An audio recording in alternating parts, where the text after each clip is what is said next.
नमस्कार, India TV digital में आपका स्वागत है। आपके साथ मैं हूं गौनिका अरोड़ा। और जिस तरीके से संसद में लगातार विवाद चल रहा है, उसी बीच जो युद्ध चल रहा है खासतौर पर यूएस और ईरान के बीच में, उसको लेकर भी अपडेट सामने आ रहे हैं। क्योंकि ये युद्ध पिछले 2 हफ्ते से शांत था। जब जून में इस दोनों देशों के बीच में एमओयू साइन हुआ, उसके बाद से लग रहा था कि शायद शांति आ जाए, शायद ये युद्ध कहीं आकर रुक जाए। लेकिन अब ऐसा होता दिख नहीं रहा है, क्योंकि जैसे ही उस एमओयू साइन होने के 15 दिन बाद ही युद्ध अपने ऐसे स्तर पर पहुंच गया जहां पर दोनों देशों की तरफ से एक दूसरे पर अटैक्स होने लगे। 2 हफ्ते तक ये अटैक्स लगातार चले, लेकिन पिछला 1 हफ्ता पूरी तरह शांति से बीता। किसी भी तरीके का क्लैश नहीं देखा गया। लेकिन अब इस युद्ध में फिर से अपडेट्स आने लगे हैं। खासतौर पर 28 जुलाई को जो अटैक किया गया है ईरान की तरफ से जॉर्डन में यूएस के मिलिट्री बेस पर, जिसमें कि ये दावा किया गया कि F-35 fighter jet, 3 F-35 fighter jets को नुकसान पहुंचा है।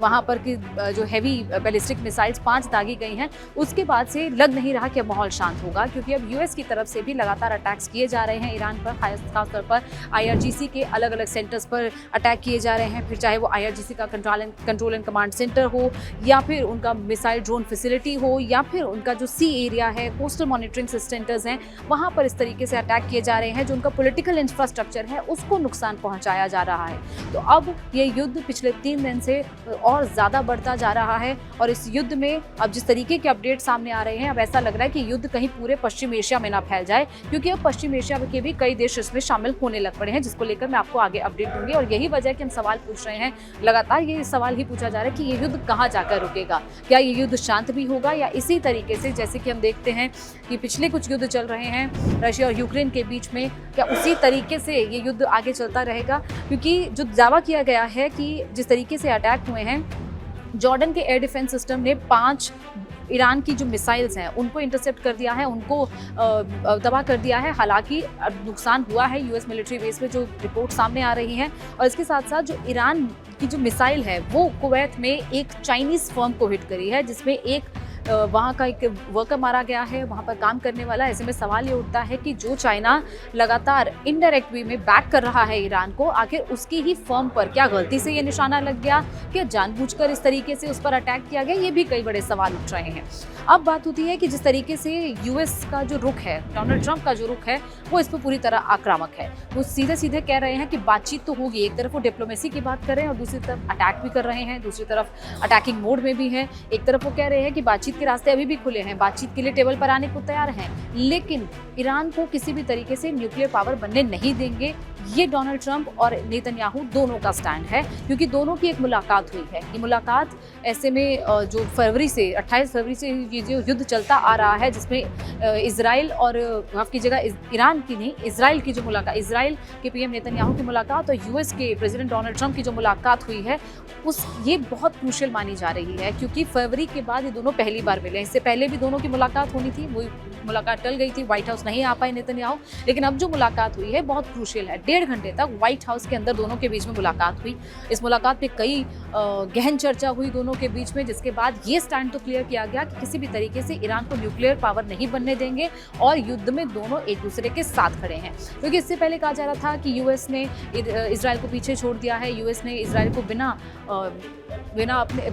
कॉन्फिडेंस में लिए हुए बातचीत ईरान के साथ टेबल पर कर ली, एमओयू साइन कर दिया। लेकिन अब जिस तरीके से मुलाकात हुई है, ऐसे में साफ दिखाती है कि इजराइल और यूएस दोनों अभी भी एक दूसरे के साथ खड़े हैं और ईरान के खिलाफ युद्ध वो अब बड़े लेवल पर शुरू करने की तैयारी में है। इसके साथ साथ ईरान की बात करें तो ईरान अब तक जो युद्ध का सेकंड फेज था, उसमें डिफेंसिव मोड में था। यानी कि अभी तक जहां जहां अटैक्स हो रहे थे वो उसके बचाव ही कर रहा था, लेकिन अब वो अटैकिंग मोड में है। अब वो कहीं पर भी अटैक कर रहा है। खासतौर पर जिस तरीके से जॉर्डन में अटैक हुआ, कुवैत में अटैक हुआ, और अभी तीसरा जो अटैक हुआ है वो मिस्र के एक पोर्ट पर अटैक हुआ है। मिस्र का जो पोर्ट है उसमें एक यूएस का LNG टैंकर खड़ा था, जहां पर ये अटैक हुआ है। वो पूरी तरह तबाह हो गया, वहां आग लगी, धुआं फैला। इसके साथ उसके पास खड़ा हुआ एक और शिप, उसको भी नुकसान पहुंचा है। ऐसे में अब ये आग मिस्र तक फैलती जा रही है। मिस्र में भी जिस तरीके से अटैक हुआ है, ये बेहद चिंता की बात है। और इसके साथ साथ ये जो यूएस ने अटैक किए हैं, यूएस ने खास तौर पर ईरान के साउदर्न एरियाज़ को अटैक किया है, फिर चाहे वो उसके सी के आसपास की जो आइलैंड्स है, चाहे वो केशम आइलैंड हो, इसके अलावा किश आइलैंड हो, बंदर अब्बास हो, इन जगहों को अटैक किया है। और ये भी बात सामने आ रही है कि जो केशम आइलैंड है इसको लगातार हिट किया जा रहा है और यहाँ पर जो अटैक हुआ है इसमें एक फैमिली के 3 लोग भी मारे गए हैं, 2 बच्चे इंजर्ड हैं, ये रिपोर्ट्स भी फिलहाल सामने आ रही हैं।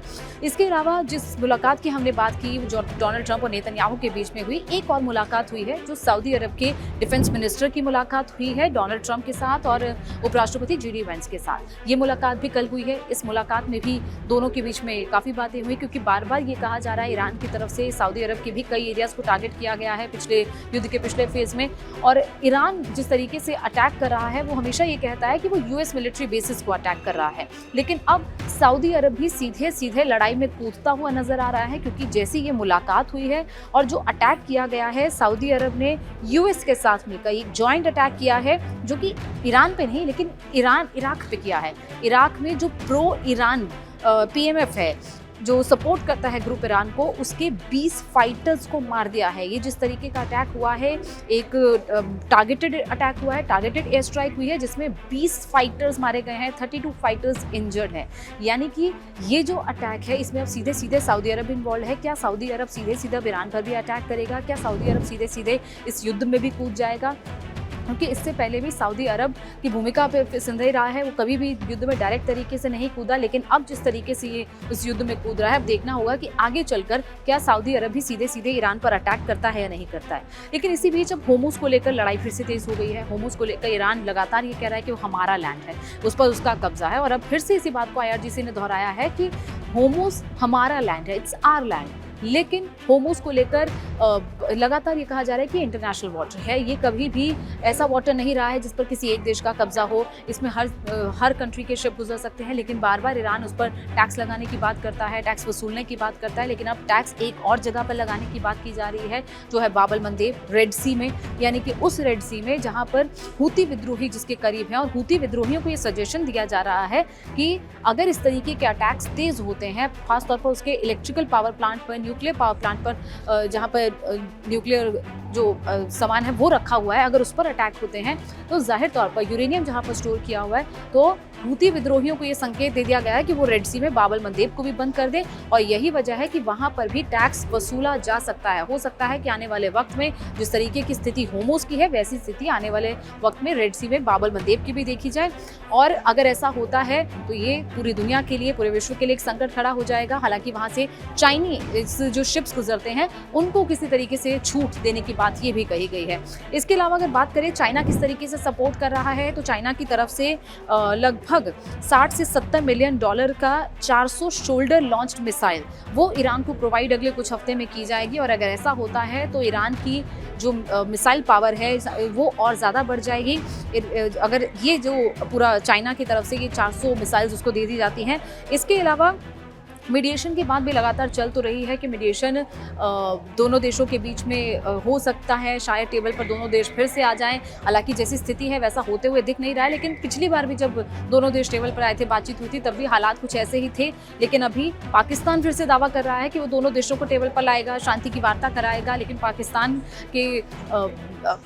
लग नहीं रहा है कि इसमें कामयाब हो पाएगा। वो अब हमेशा अपने आप को मीडिएटर दिखाने की कोशिश करता है, हमेशा अपने आप को शांति का दूत दिखाने की कोशिश करता है, लेकिन ऐसा लग नहीं रहा है कि ये पाकिस्तान के विपक्ष का है। और जिस तरीके से डोनाल्ड ट्रंप लगातार ये कह रहे हैं कि अब हमारी बारी है, क्योंकि 28 को जो अटैक हुआ ईरान की तरफ से जॉर्डन में, अब डोनाल्ड ट्रंप उसको लेकर एग्रेसिव हो गए हैं। वो ये कह रहे हैं अब हमारी बारी है, और अब जो अटैक्स टॉक्स की बात तो है, उसकी बात तो की ही है, लेकिन उसके साथ साथ जो अटैक्स हैं वो भी जारी रहेंगे। और इसके साथ साथ ये जो अटैक्स हो रहे हैं, इसमें होर्मुज पर भी एक अटैक हुआ। होर्मुज में दरअसल 2 ऑयल टैंकर जो US सपोर्टेड ऑयल टैंकर थे, वो वहाँ से जब गुजर रहे थे, तब उन पर भी उनमें से एक में से आग निकलने लगी, जिसके चलते दोनों टैंकर्स वहाँ से वापस हो गए। तो ऐसे में सिचुएशन अभी भी बहुत क्रूशियल बनी हुई है, खासतौर पर जो अटैक्स लगातार हो रहे हैं, जिसमें अब कुवैत, सऊदी अरब, इराक, मिस्र, इसके साथ साथ जॉर्डन, इन जगहों पर जैसे जैसे अटैक हो रहे हैं। और इसके साथ साथ सऊदी अरब इसमें कूद गया है, तो ये युद्ध और ज़्यादा भयावह क्या अगले आने वाले दिनों में हो जाएगा, ये देखना होगा। जो पिछले एक हफ्ते की शांति थी, क्या वो सिर्फ तूफान से पहले की शांति थी, ये भी देखना होगा। ऐसे में अभी नज़र फिलहाल इसी पर बनी हुई है कि आने वाले दिनों में किस देश की तरफ से किस पर अटैक होता है और क्या सिचुएशन आने वाले दिनों में वेस्ट एशिया में बनती है। क्या वेस्ट एशिया में पूरी ये युद्ध की आग फैल जाएगी, ये देखना होगा। फिलहाल टॉप स्टोरी में इतना ही, किसी और नई टॉप स्टोरी के साथ हाजिर होंगे। फिलहाल के लिए शुक्रिया।